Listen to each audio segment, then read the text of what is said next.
Buenos días, estamos ante el escritor Alejandro Herrera. Alejandro Herrera estudió en la Facultad de Arte de la Universidad Católica del Perú y en la Universidad Complutense de Madrid. Ha escrito los libros Para Selene en 1998, Coxalgia en el 2000, El Huido en el 2001 y el año pasado una novela con Borrador Editores titulada Bienvenido a mi vida, dictador.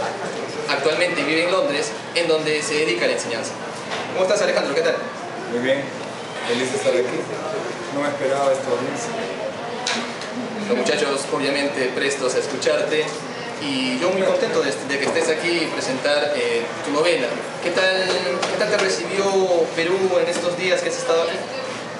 Bien, en realidad una presentación debería ser un poco sencilla, porque solamente es un día, pero es siempre mucho trabajo elaborar la presentación para que todo salga bien ese día, entonces haciendo cosas todos los días, pero muy bien esta vez, más relajado que la vez anterior del año pasado. Yo te confieso que yo leí tu libro en un solo día y hay muchas cosas que quisiera hablar contigo, pero he tratado sobre todo de sintetizar y de precisar en muchas preguntas que se haría todo lector común. La primera, en el libro hay un personaje que lleva tu nombre, Alejandro.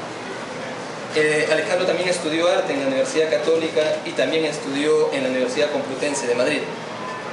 La pregunta es, en una parte de tu libro tú dices, yo, Alejandro, el personaje, estoy haciendo una novela testimonial. ¿Es eso cierto o es un recurso para jugar con el lector y causar una mayor verosimilitud? Es un recurso porque la novela está escrita en realidad en un estilo que en inglés se llama non-fiction novel y en español se llama novela testimonio. Es verdad, el personaje se parece bastante a mí, estudia lo mismo que yo, sucede en las mismas circunstancias, pero es una novela pues creo que una novela no tiene que pegarse a la realidad, ¿no? En realidad nunca se pega a la realidad, si no sería tal vez una crónica, y no lo es, una novela. Y escuchando esta respuesta, entonces te pregunto, ¿qué tanto tiene Alejandro Herrera de Truman Capote y de A Sangre Fría en tu novela? ¿Alejandro Herrera o Alejandro Herrera? Alejandro Herrera, tú, el autor. Bueno, yo tengo más del Alejandro del libro, la verdad. Pero sí, tiene el ímpetu a mí me pasa en realidad lo mismo que a él, que al personaje, porque cuando empiezo a escribir, siempre empiezo a escribir con el temor de que no voy a poder concluir el libro. No voy a poder resolver el libro. Siempre me pasa, es un temor constante. Entonces, el transcurrir del libro empieza el drama. Al no poder resolver no poder resolver los capítulos, al no poder resolver las páginas, los diálogos, la estructura, siempre al final del libro regreso a reestructurar todo el libro y pienso que estoy destruyendo el libro, entonces es una constante lucha en realidad. Truman Capote en realidad escribió una crónica más que una novela. Entonces no sé si tenga mucho de Truman Capote. Sí, tal vez el ímpetu al escribir un libro, al empezar un libro y después al terminar el libro realmente se siente como ustedes se sentirán cuando llegan las vacaciones. Descansar, se acabaron los problemas, es un tema que ya se cerró. Aunque después, claro, viene el tema con la editorial y tienes que pelearte con el editor, y tienes que corregir, y tienes que... Pero bueno, sí, es más o menos. Tú no dices que te cuesta tal vez hacer el texto y es cierto, ¿no? Es un trabajo duro para un escritor elaborar un libro. ¿Qué tiempo te tomó hacer esta novela? Esta novela me tomó 1 año y medio. Tiempo relativamente corto en comparación a la anterior. El anterior duró 2 años y medio. 2 años y medio, 1 año y medio escribiendo 15 horas al día y último año ya no tenía dinero, entonces tenía que trabajar 8 horas diarias, ¿no? Fue más rápido. Porque también porque está escrito en primera persona. En primera persona hay un muchacho que ingresa a la universidad, entonces fluye muy rápido, habla un lenguaje más o menos sencillo, entonces demora un poco. Al iniciar la novela tú ubicas un diario, el diario de la República de fecha 9 de junio de 1997. ¿Por qué te centras en ese tiempo para que sea el momento en donde comienza la novela? Pues por la edad que tengo. Por eso. Quería que coincidiera con la edad que en ese entonces tenía. Solamente por eso. Dentro de la novela observamos una lucha entre familias, una lucha en donde se recurre incluso a la violencia. ¿Quisiste hacer una especie de lucha Montesco-Capuleto actual? Sí, bueno, la historia de amor empieza en un pueblito en Ancash, continúa, el drama se desenlaza o explota en Lima y después digamos que las cosas terminan en Madrid. Sí, es una especie de Romeo y Julieta, pero no es un Romeo y Julieta idealizado, sino es un Romeo y Julieta más terrenal. El personaje Javier es un personaje no muy guapo como Romeo, en realidad es un poco feito. ¿Podrías describirlo para que más o menos tengan cierta noción de cómo es ese personaje? Sí, en su colegio le decían cara de chakra, cara de carapulcra, cara de pizza, y la chica en realidad es una chica muy guapa, muy atractiva. Pero lo seduce pues la personalidad de este muchacho, ¿no? La personalidad de este muchacho que a pesar de sus deficiencias físicas tiene mucho ímpetu, mucha iniciativa, sueña mucho, se ilusiona con las cosas, tiene mucha fuerza para avanzar en la vida y eso es lo que a ella le termina cautivando. En tu novela hay personajes con nombres y apellidos, hay direcciones, lugares exactos.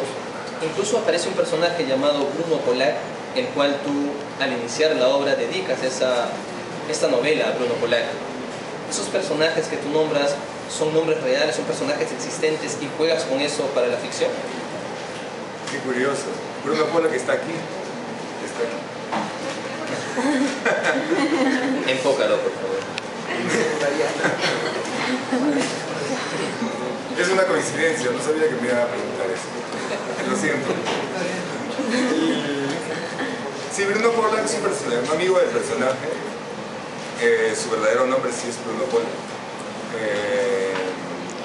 Pero en realidad no es el escritor el que le dedica el libro, sino es el personaje, es el que le dedica el libro. Porque hay una novela dentro de la novela, digamos es una metanovela. Entonces es Bruno Pollack el que ayuda a este muchacho, estudiante de arte, a publicar el libro, a terminar el libro, el que le empuja hacia la publicación del libro y a la culminación del libro. ¿Y eso fue cierto? ¿Él te ayudó, tal vez te empujó también en la vida real o solamente era parte del personaje? Preferiría no destrozar expectativas. En tu libro hay una parte que me llamó mucho la atención. En la página número 22 dice así: me incliné por la Facultad de Arte. Al fin y al cabo, la Facultad de Periodismo estaba llena de gente que no sabía qué hacer con su futuro, como yo. Y la de Literatura estaba llena de estúpidos con sombreros, gafas gruesas y sacos de lana a cuadros que ocupaban su tiempo libre en leerse sus poemas unos a otros. Impactante lo que dices, y yo te pregunto, ¿es que piensas que realmente el estudiante de literatura es así como lo describes? ¿O es así el estudiante de literatura de católicas? No.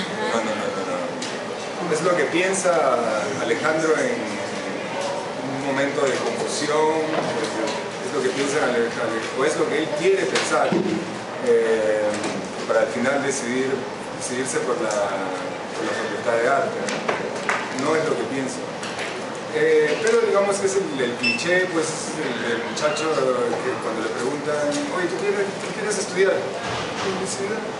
No quieres, existe mucho en la universidad, ¿no? Pero también existe la facultad de arte, ¿no? Existen muchos muchachos que terminan en la facultad de arte porque no saben muy bien qué hacer con su vida.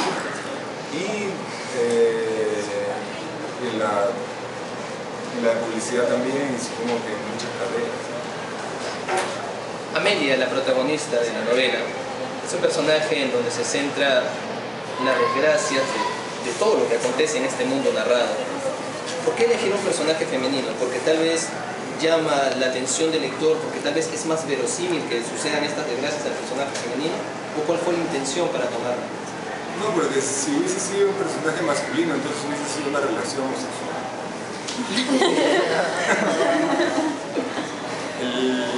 Sí, quería, porque me fascinó, quería trabajar.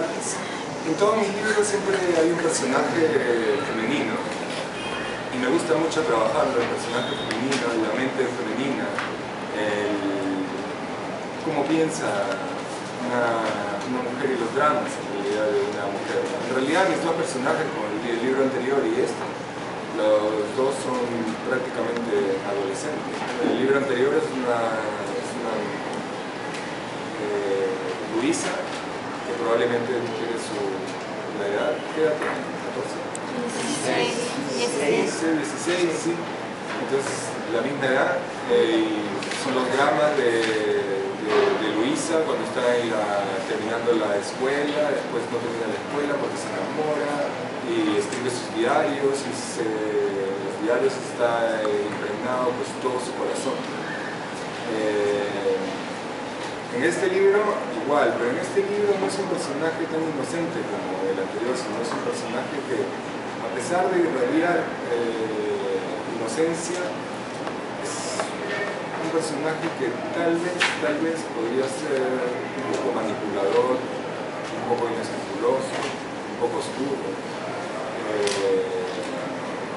Pero sí, es el personaje definitivamente protagonista, diría más que Alejandro.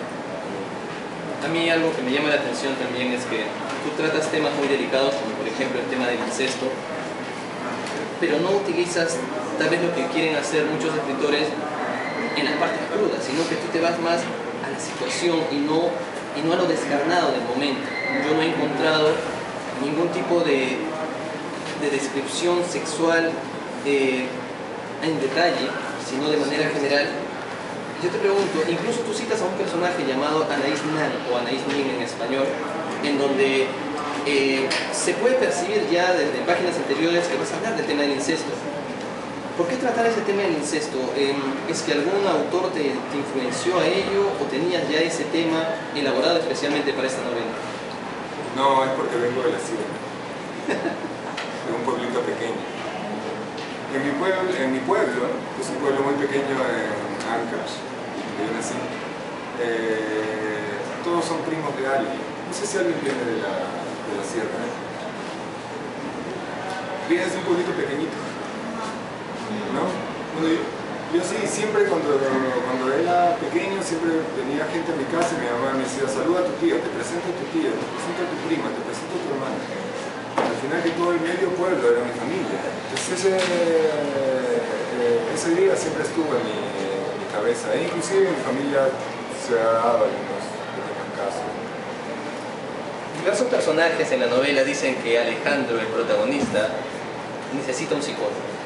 Y eso le produce un efecto perturbador al protagonista. ¿Tú también necesitas un psicólogo? Eso es lo que dice mi esposa. Espero que no. Siempre el factor psicólogo, el psicólogo por alguna razón nunca funciona en mis libros. Aquí Amelia acude a un psicólogo, mi anterior personaje también acude al personaje principal, acude a un psicólogo, pero no funciona.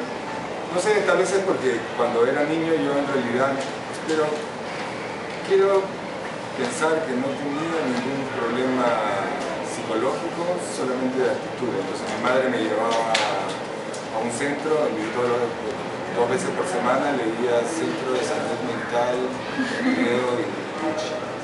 Entonces para mí era bastante fuerte la imagen de ingresar a ese lugar con letras enormes, que es el Centro de Salud Mental. Entonces sí, por eso creo que me extrae la vida. ¿Cuál es la diferencia de escribir desde Perú o escribir desde Londres del Perú? No sé, porque yo cuando vivía en Perú, todos los libros fueron poesía. Y en Madrid y Londres los libros fueron en narrativa.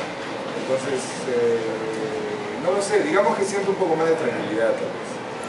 Tienes más tiempo, tienes una vida más tranquila, tienes una vida tal vez incluso con menos trabajo y ganas más. ¿Será por eso? Nada de eso. Más tranquila porque hablo de Lima, hablo de su desorden, hablo de sus problemas, pero no los estoy viviendo día a día. Entonces me permite verlo más alejado y puedes ver mejor. Me permite verlo con un poco más de amor. Y la curiosidad es cómo llegas a Londres y por qué te quedas, porque hemos ganado un peruano más allá y hemos perdido un peruano más aquí. Bueno, hice mi traslado de la Universidad Católica de Perú con asistencia de mi madre a la Universidad Complutense de Madrid. Como el personaje. Como el personaje, casualmente. Después de 7 años en Madrid, conocí a una chica, era una inglesa, me dijo, vamos a Londres, y yo dije sí, porque Londres suena bastante bien. Entonces fuimos a vivir a Londres por un año, la relación terminó en 6 meses, pero me gustó Londres, entonces me quedé en Londres y decidí escribir además el libro en Londres. No sé por qué. Hubiese sido probablemente más barato escribirlo aquí porque solamente escribía y tocaba. ¿Cómo es la movida literaria, la movida cultural en Londres en relación a los latinos? En relación a los latinos no existe mucho referente latino en Londres, solamente los peruanos son muy pocos. Voy a los eventos y veo las mismas caras siempre. Son eventos pequeños, no hay una buena cantidad de peruanos ahí. Tampoco mucho de latinos, no sé, tal vez porque es un lugar muy diferente a Latinoamérica, hace más frío, llueve 200 días al año, es más gris que Lima, imagínense. Entonces, no sé. Te agradezco mucho esta charla y que hayas podido estar aquí con nosotros. Una última pregunta. ¿Qué proyectos tienes tal vez para el año que viene y dónde podemos encontrar tu novela El mundo en el que vivimos? Bueno, trabajo en un libro que se llama La educación del mundo. Empieza con la historia de un niño de los 7 años hasta su ingreso a la universidad. Son cuentos, pero en realidad son cuentos del mismo personaje, entonces más o menos un libro orgánico de cuentos, de relatos. Espero estar viniendo el otro año la presentación de ese libro. Y el libro me parece que desde este fin de semana estará en las librerías Libero y no sé dónde está. Virrey, de repente. El Virrey, probablemente sí. En el Virrey y en Libero. Sí, ahí tiene una página de Facebook el libro. ¿Tiene Facebook? No. Bueno, Alejandro, te agradezco mucho y espero que continúen los éxitos y que dentro de poco podamos seguir viendo tus creaciones. Muchas gracias por estar aquí con nosotros. Verdadero placer. Muchas gracias. Alejandro, muchas gracias.